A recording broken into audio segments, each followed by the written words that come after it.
early morning, everyone.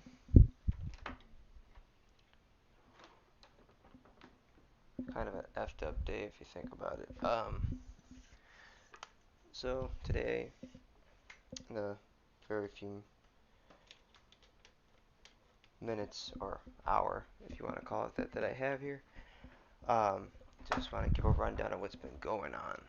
So I was supposed to go to work today. I went for a little bit. Didn't really feel all that well.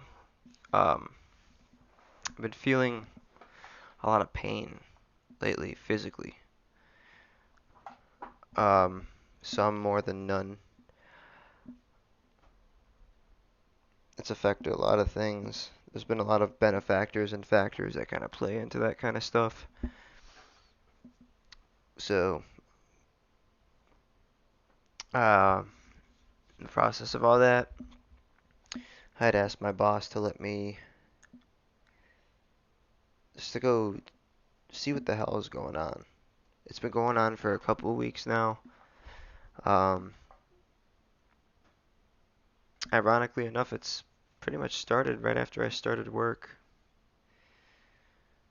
It's been bugging the everlasting crap out of me, but um, the reason for it being so early is because it's got to, these kind of things have to go around my schedules and stuff. So it is what it is with that.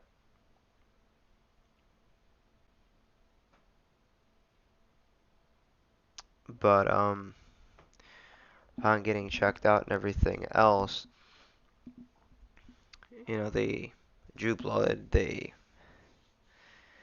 took samples and stuff like that. They want to make sure that they're thorough and trying to figure out where, the primary area of where all this is being affected from. So it's not every day that these kind of things with me happen. It's not common. I'm a pretty resilient person, but this has been something totally different.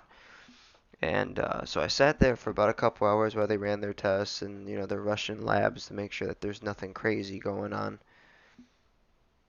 And, well, wouldn't really say I'm surprised if that were the case, if there was. But surprisingly, they can't figure out what's going on.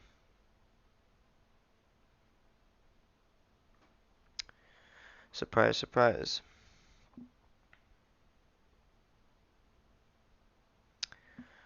So,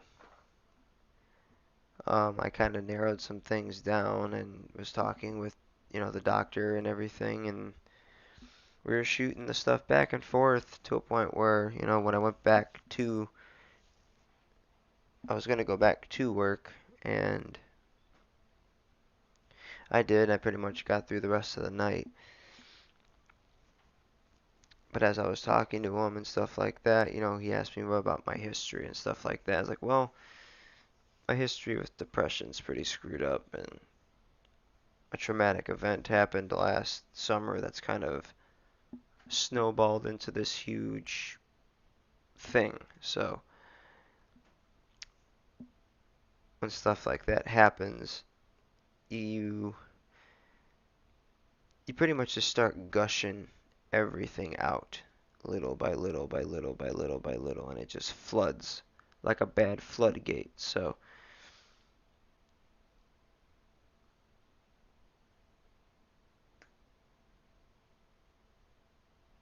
and then he asked the big question, like, well, were you a drinker?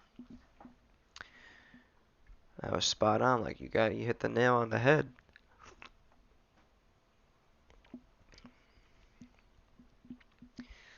I was a drunk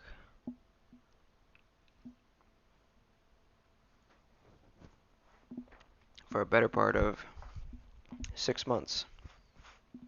That's all I did. It was just drink, drink, drink, drink. And there wasn't even any gaps in between, like a resting period. It was pretty much just indulging and just slamming down shot and then slamming down this and then slamming down that. And that's just without warning or without any sort of reciprocal reason to give myself that breathing room to stop myself from doing it. And even my friends would tell me that I was out of control with it. And for those of you that say that drinking doesn't hurt, um, it does and it can. Um, he's really leaning towards this being alcohol related. So, it's could have, like I mentioned in the podcast before when when Sky was interviewing me and asking me about the drinking and everything and how that became a factor, that pretty much just comes into perspective that this could have been very much been onset by the drinking. There could have been damage to my brainstem. Um, it could just be liver damage repairing itself. It could be an abundance of different things that could be drinking related. So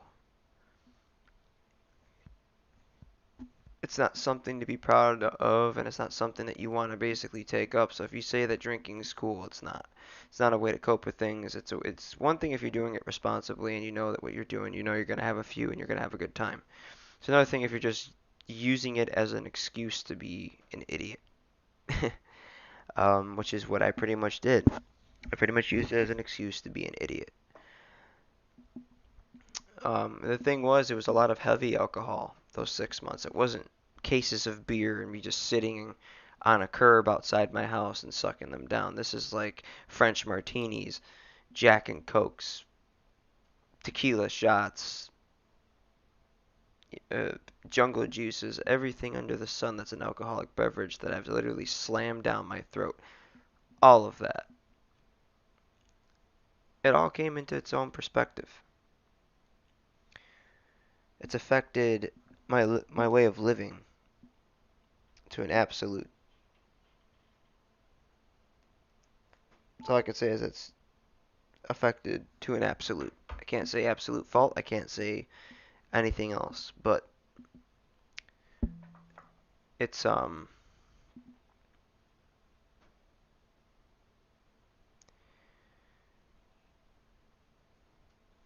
that's the first step in the right direction. It was figuring out what's wrong and what's causing all these weird things to happen. The dizziness, the fatigue factor, um, the lack of interest and the lack of having pleasure in anything that I do. That comes with the depression slash dealing with this said illness that I'm dealing with now. What I would have thought I would have had a lot more colds or flus because of the fact that I'm dealing with this issue and now I'm dealing with this, but that wasn't the case. I haven't been sick in about a year, which was long before this prognosis came through. He can't figure out the name of what we could figure this out to be, but he definitely wants to point in the direction that it's just from the prolonged alcohol abuse from all those months on, and then just hopping off the wagon. So one can't just hop off the wagon and not expect consequences to follow, because like at that point that's when your body takes that time to heal itself, because when you're on that bender from this month going all the way to this month and you don't even have a break in between, your body just becomes adjusted and immune to the fact that okay, here comes the toxins and everything else. So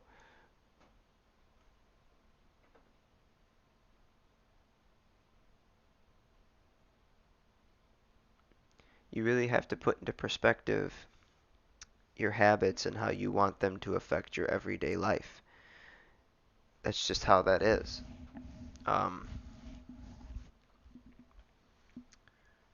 I'm not going to sit and make excuses for the alcohol abuse. I'm not going to sit there and not take responsibility for it. That's not what I do. The fact of the matter is, I had a problem and I didn't know how to deal with the problem. So I tried to drown it out. That's the worst way to go about something, is if you're trying to drown something out, you're not going to get anywhere. It's just going to prolong the inevitable, and it's going to prolong effects. It's going to harm people piece by piece by piece. Um, that's just how that works. So when I went into the office and I literally sat there and I'm talking to this doctor and he's, going through all these lab results and we're trying to figure out what's wrong. Um, where all this pain is coming from. Um, the depression I thought was just causing body aches, but that was just far from the truth. Um, but we came to the conclusion that your prolonged drinking has caused something to go wrong in your wiring up here. So, like I mentioned, it could be damage to the brainstem. It could be the liver just trying to heal itself, but as it's doing it, it's just causing some frictional errors there.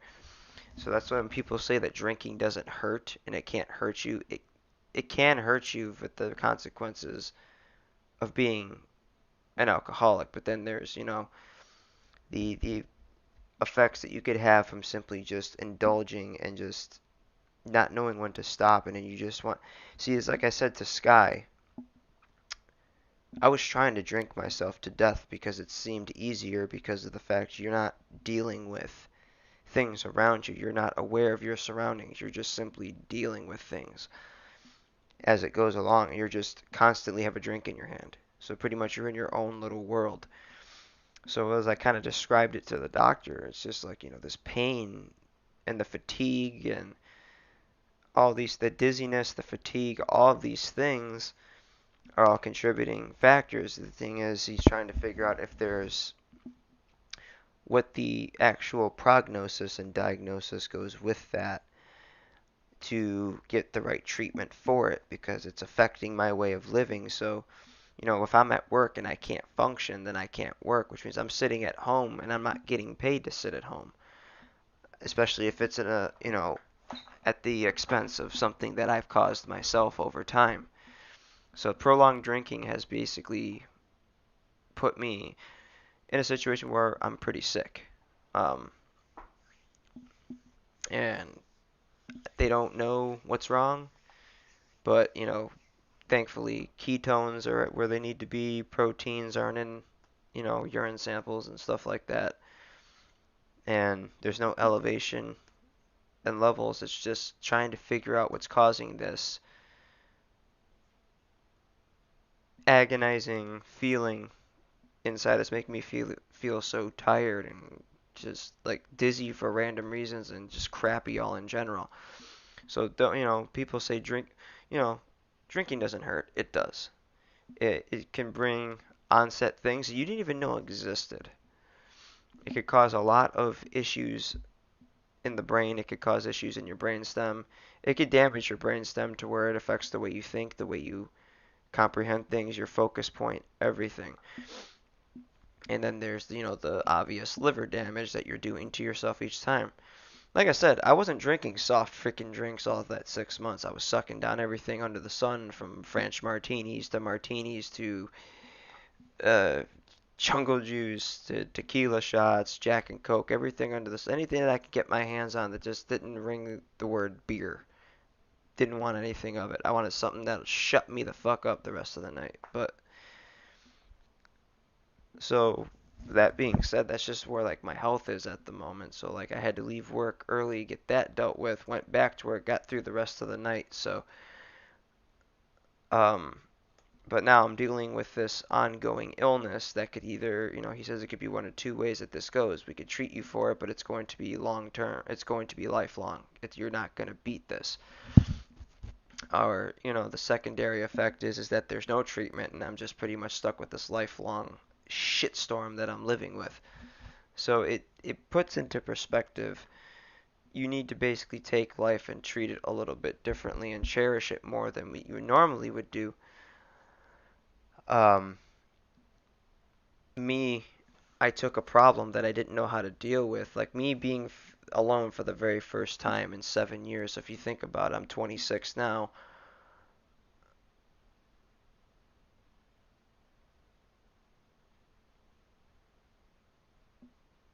Yeah, better part from the time I was 18, 19 years old up until now, I wasn't alone. That's how I've kind of like dealt with things. I don't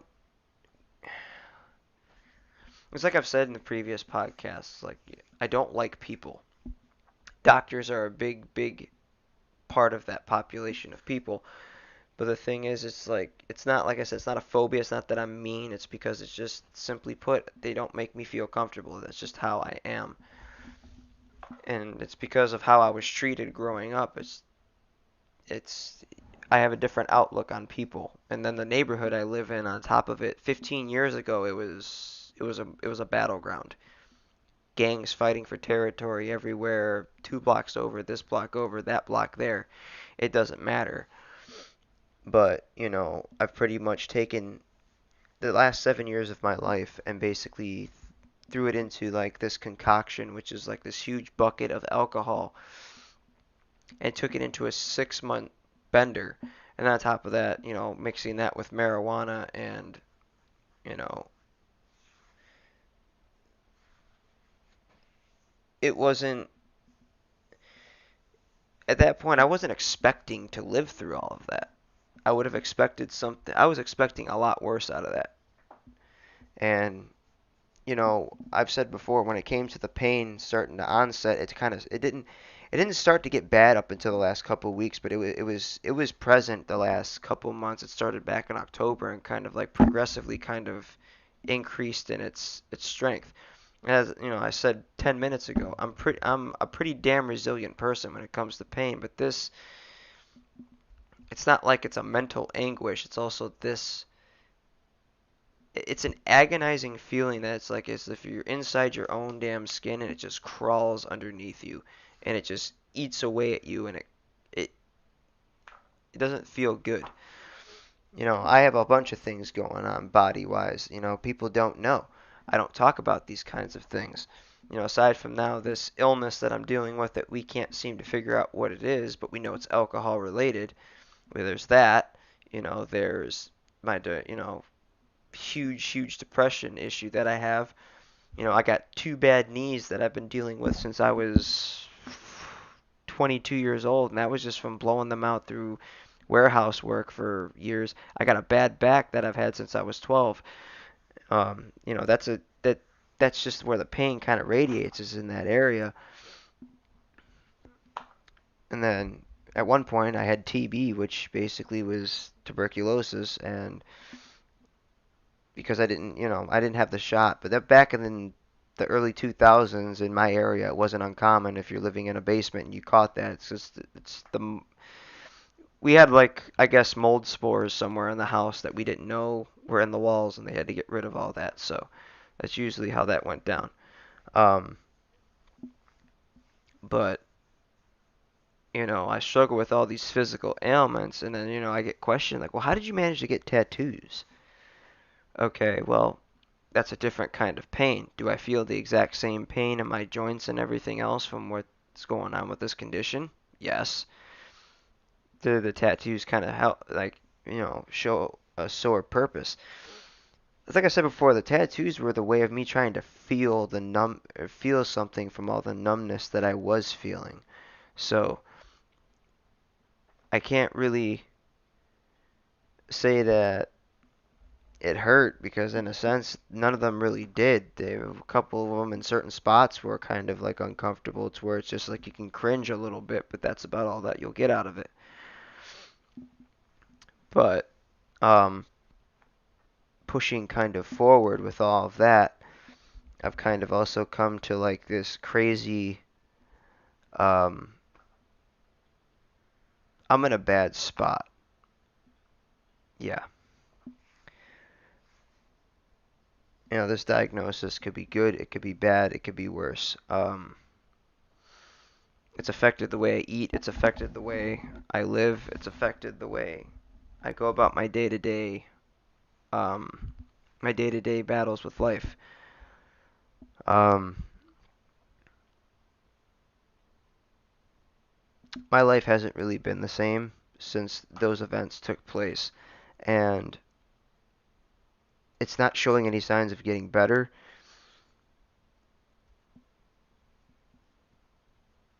And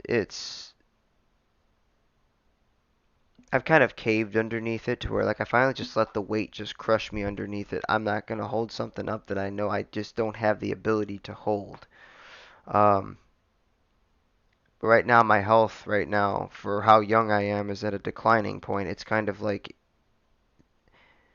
it's swaying one way when it should be going the other way. So, and people have noticed like your voice sounds different as well. It's a little bit more deeper and in depth kind of thing. It's just like it's the effect of what this illness is doing to my body itself. So it's changing a lot of different aspects of myself. Some areas hurt a little bit more than others. Um, he was asking me like, when was the last time you had a drink? I said I had a couple 40s a couple weeks back, and he was like, oh, if it got worse after that, there's the underlying issue. Drinking is it's a deadly game, and if people say it doesn't hurt when you drink, it just makes you numb. Fuck you, because that's exactly what it's doing to me right now. Um, the liver enzymes, like I said, are good. There's not anything threatening in those tests per se, but it doesn't mean that if he goes in there with an ultrasound, it doesn't look like I got a liver of a 40-year-old man. For the most part, I'm more, like I said, I'm not making excuses for why I wound up on that bender. People could go from 6 to 6 and say they could use their depression as an excuse to drink. Fuck off. That's stupid. And you know what? I'm one of those people, so I'm telling myself to fuck off. It's not an excuse. And it's not a reason. It does nothing. All it does is make you look stupid. It embarrasses yourself. And not only that, people just look at you like, what the fuck? This is what you got to do to make yourself happy? I took that vision and I kind of looked at it. That's the way the doctor put it to me. Stupid, disrespectful, and it just makes you look outright nuts. It doesn't do anything for you. And this guy's not a shrink. He's like just sitting here telling me as a general practitioner, it's like you need to stop what you're doing because look what it's done to you. We don't know if this is a lifelong condition. We don't know if we could even treat this, and we don't even know if we do treat it if it's permanent. So he tested it 2 or 3 different times. He can't, nothing in the system that he tests this with comes up any which way. So we sat there for 2 hours trying, I'm in and out of the room trying to just, he's going to nothing, nothing, nothing, nothing. Like, clearly there's something wrong. But they're not, my body's just like hiding it, or it's dormant, or it's doing something it's not supposed to be doing. So that's just the first half of everything on my end as far as like, what was going on today with as far as health goes. As far as my life goes, I honestly don't know. Um, I spent the last 2, 1, 12, 11, 10, the last 5 hours or so typing up letters and stuff like that. Um, there is there is a fine line on a bridge that I'm on where there's a fine line between looking at yourself in the mirror and liking the reflection. And then there's the other line that when you look at that reflection, it's just basically this is the kind, and then you see that part of you in that reflection where it's like this is the reflection that's done so much to other people, and I had to really put into perspective how I wanted to conduct myself going forward and not backwards. Is how do I make it right for those that have been hurt? And the truth is behind all that you can't really do that because once the past is in the past, the present is the present, the future you can't predict. So you gotta just put yourself in this little bubble, in this mindset, and in this clarity of okay, think about how people's lives were before you were in it, and then versus now. That's a fucking train wreck for me. Like that's just like one train coming from that gate, one train coming from that gate, and one coming from that gate. It's a fucking train wreck. You don't want that shit. I've created more than enough train wrecks and tornadoes to basically it I can't describe it. And all because I was emotionally driven by all the emotions that I've been riding on this wave for the past almost year now. So if you go back 9 months, pretty much a whole an entire fetus growth of time. It is I've been riding this wave of emotion, and I'm still on this wave, and I can't seem to basically come off of it to where like I could just dip down and basically go under it.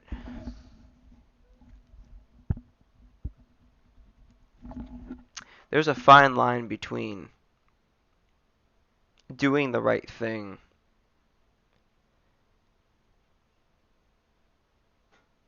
and doing right by other people, and then there's the other line where it's just like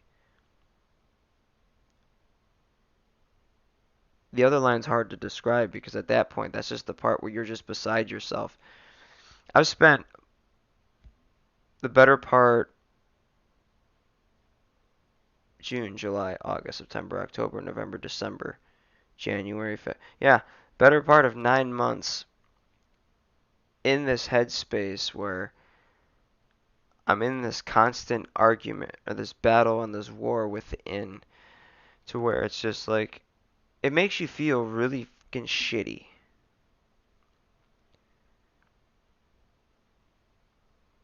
You know, I'm in that bad neighborhood, and most people they don't want to be in that neighborhood by themselves, and that's just it with me. I've always been very dependent on myself, self-dependency. So I've basically always been the way to either help myself, cure myself, pick myself up, dust myself off, give myself the fuck up. That's usually how it's always been with me. Um, because I was a loner for a better part from kindergarten up until 8th grade. So a better part of my entire adolescent life before I go into high school and becoming a teenager, I was pretty much on my own. I was fending for myself, learning how to fight, learning how to defend myself, doing all these things on my own. And that's where that well, if some people want to call it a phobia, that's fine. That's where this little thing with my dislike of people kind of came into play was when I was growing from this little 6-year-old boy to this 14-year-old boy by myself on playgrounds, eating lunch alone. Um, when I'm in study hall by myself, headphones on. Um, we were supposed to have reading buddies when we were in grade school from like kindergarten up until 5th grade.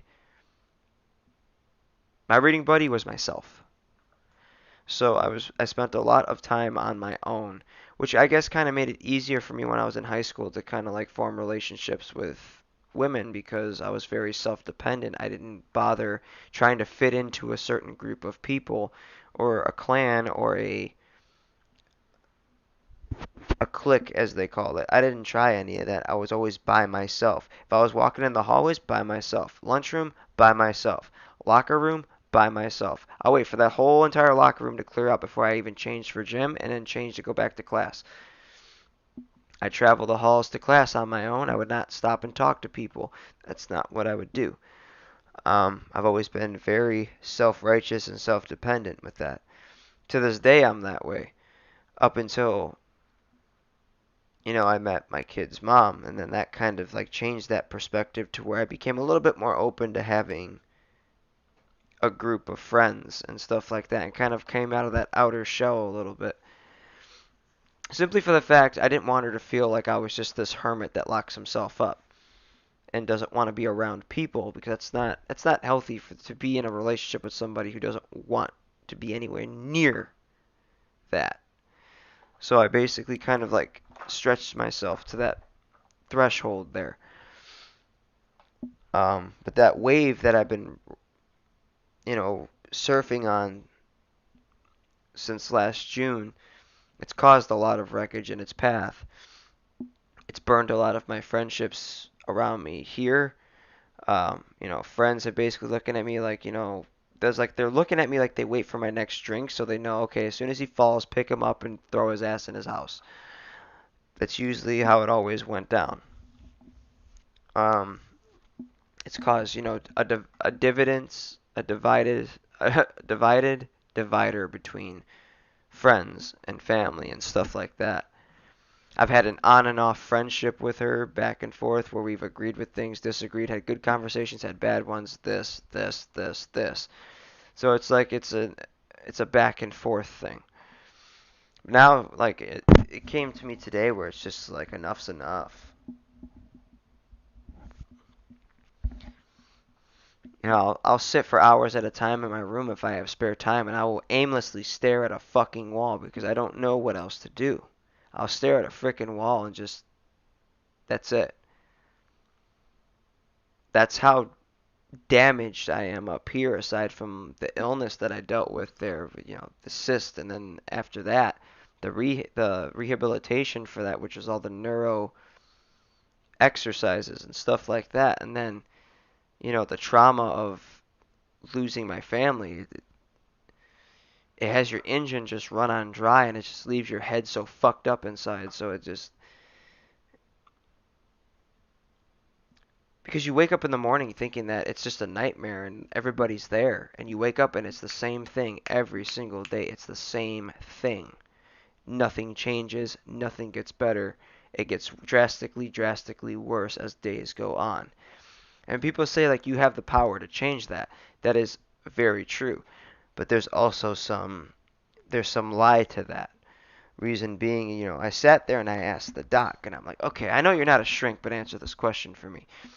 Do you think everybody has the ability to change their path in life if they really want it? Or is that just something they tell everybody so it gives people that sense of hope that if they're caught in a situation, it's up to them to make it better? His response to that was, well, it's not entirely true. No. It takes others as well to kind of help you build yourself into the character you want to be to move past that. If you spent your entire time trying to get yourself to do that, you're going to constantly run into this chain link fence and the barbed wire at the top, and you're never getting over it. It made a lot of sense the way he worded that, but at the exact same time, I like to believe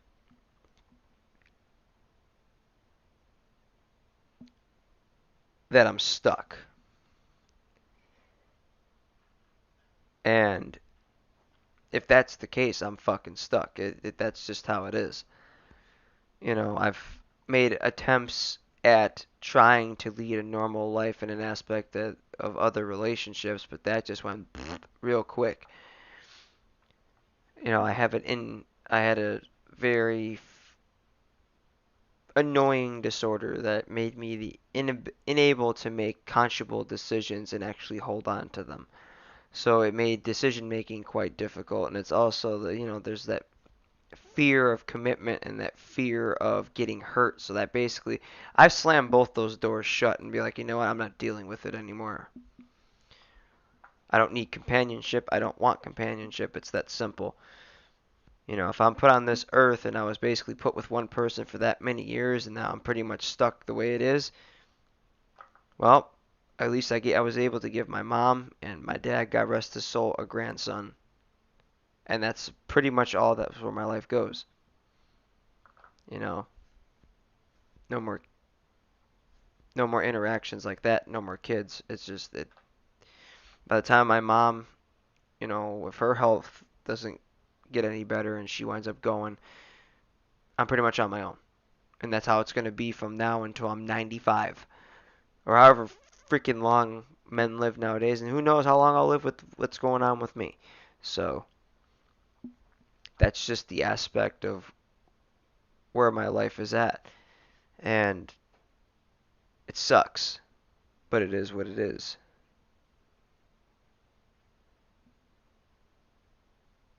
I have a very bad habit of not making conscionable decisions, but I don't make rash ones. I've never once made a rash decision in my life. I always go by what my conscience tells me and what my heart tells me to do. Rash ones are just when you're basically caught up in this fit of rage and then you're this pit of anger that you're in and you can't break away from it to basically take that time to calm down and make the decision. You use all your, those are what they call emotionally driven decisions. I hate those. Um, they're my least favorite because I've made a couple decisions that way and it's not pretty. It's not pretty, it's not fun, and then you just hate yourself for it. So,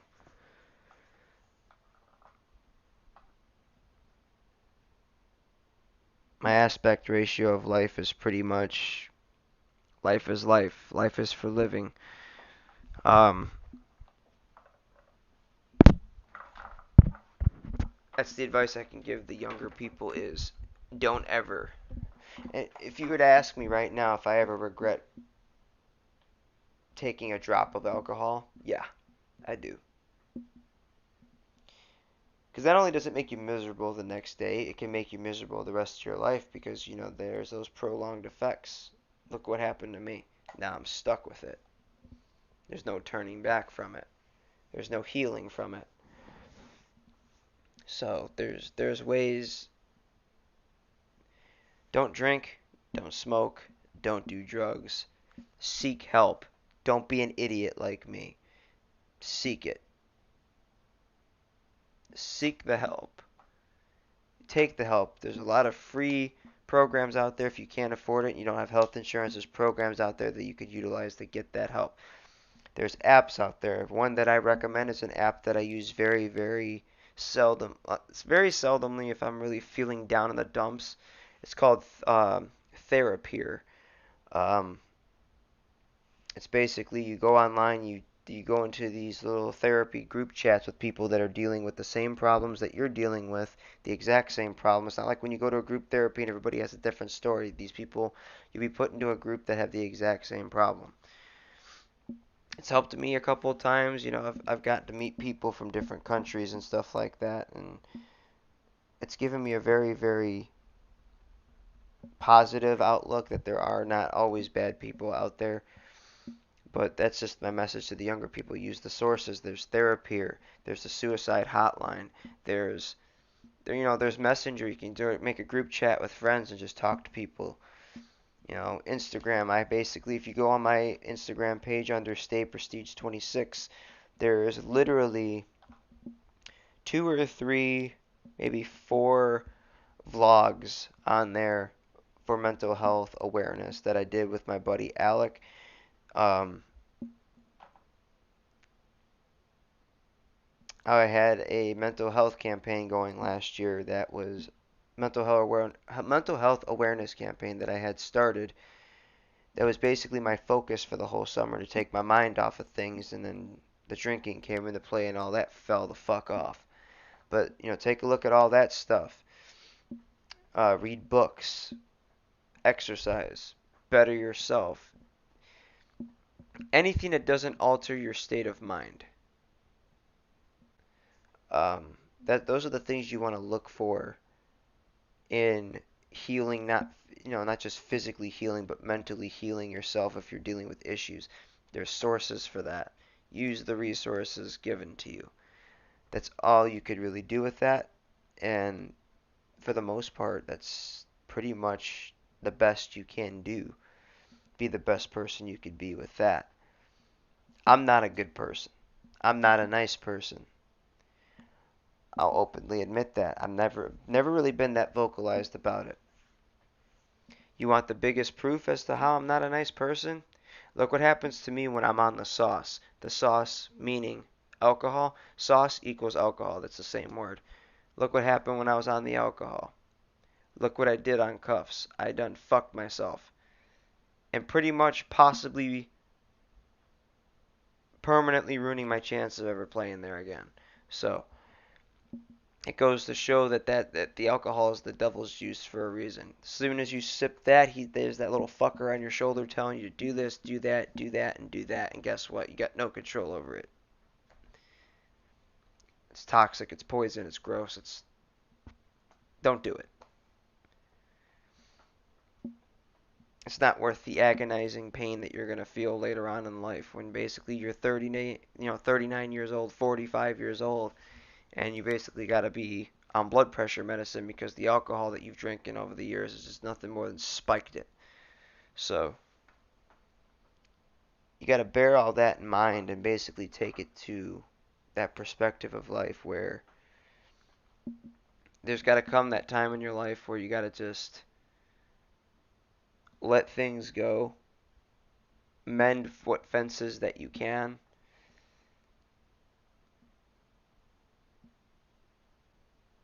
and make amends with the people that you've hurt, and you just move forward.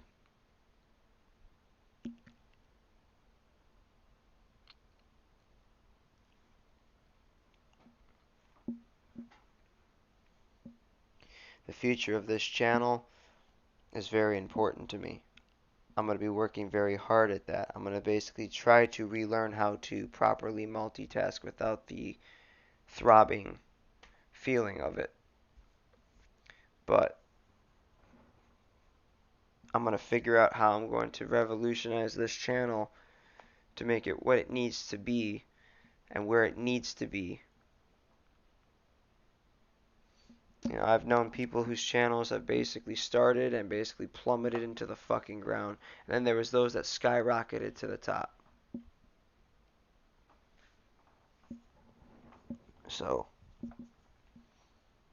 I'm not sure what I'll be doing, but there'll there'll be ways for me to kind of grab people's attention and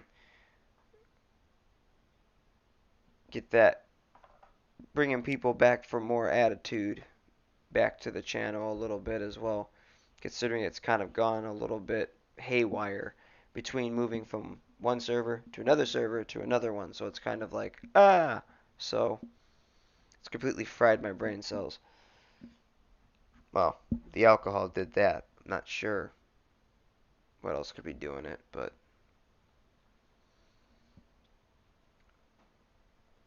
for lack of better terms, podcasts are meant to be short. I kept it short and sweet, kind of let you guys in about what's going on. Some advice here, some advice there. What to expect. And that's pretty much all I have on the subject.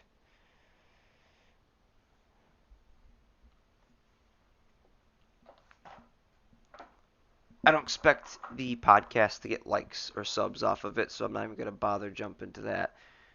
Check the description down below for all of the information you need about channels, social media, donations, uh, and merch. I don't even bother with the merch anymore, guys. That shit has been sitting there for like ever. I put so much effort into a merch store that I can't even seem to get off the fucking ground. So, for lack of a better term, for lack of better terms, just stick by me, guys. Get out of this funk and be patient. I know I've had huge gaps in between streams. Even when I was working before I got injured, I was putting out more streams then than I'm doing now. So I gotta, once we get this prognosis and this diagnosis confirmed, maybe that's a big part as to why my focus is kind of drawn off of stuff. So keep that in mind. We'll figure it out, and well, I'll figure it out, I should say. I'll figure it out. But you guys have yourselves a good morning, afternoon, good night, whichever your time zone may be. It's early as shit on my end. You guys take care. Take care of yourselves. Take care of each other. And whenever I decide what the heck I'm going to be doing for a stream next, well, you guys will be the first ones to know. But until then, we'll see you later.